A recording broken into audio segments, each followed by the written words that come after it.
அமெரிக்க முன்னாள் ஜனாதிபதி டொனால்ட் ட்ரம்பை கொலை செய்யும் திட்டத்துடன் துப்பாக்கியுடன் வந்த நபர் ஒருவரை அந்நாட்டு போலீசார் கைது செய்துள்ளதாக சர்வதேச ஊடகங்கள் தெரிவித்துள்ளன.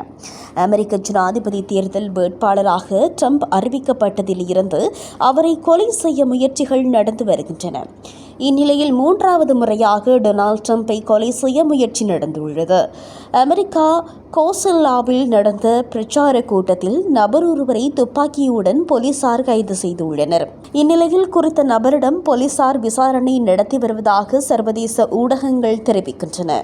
ரஷ்யா உக்ரைனுக்கு இடையிலான போர் நடவடிக்கையின் முக்கிய திருப்பமாக உக்ரைனிய வான் பாதுகாப்பு படையினர் ரஷ்யாவின் Su-34 ரக போர் விமானத்தை சுட்டு வீழ்த்தியுள்ளனர். குறித்த தாக்குதலுக்கு உக்ரைனிய வான் பாதுகாப்பு படை அமெரிக்காவின் USF-16 போர் விமானத்தை பயன்படுத்தி இருப்பதாக தகவல் வெளியாகியுள்ளது. இந்நிலையில் உக்ரைன் USF-16 போர் விமானத்தை இந்த தாக்குதலில் பயன்படுத்தியுள்ளமை உறுதி செய்யப்பட்டால் மேற்கத்திய நாடுகளின் பங்காளிகளால் வழங்கப்பட்ட விமானத்தின் மூலம் சுட்டு வீழ்த்தப்பட்ட முதல் ரஷ்ய போர் விமானம் இதுவாகவே இருக்கும் என தகவல்கள் வெளியாகியுள்ளமை குறிப்பிடத்தக்கது.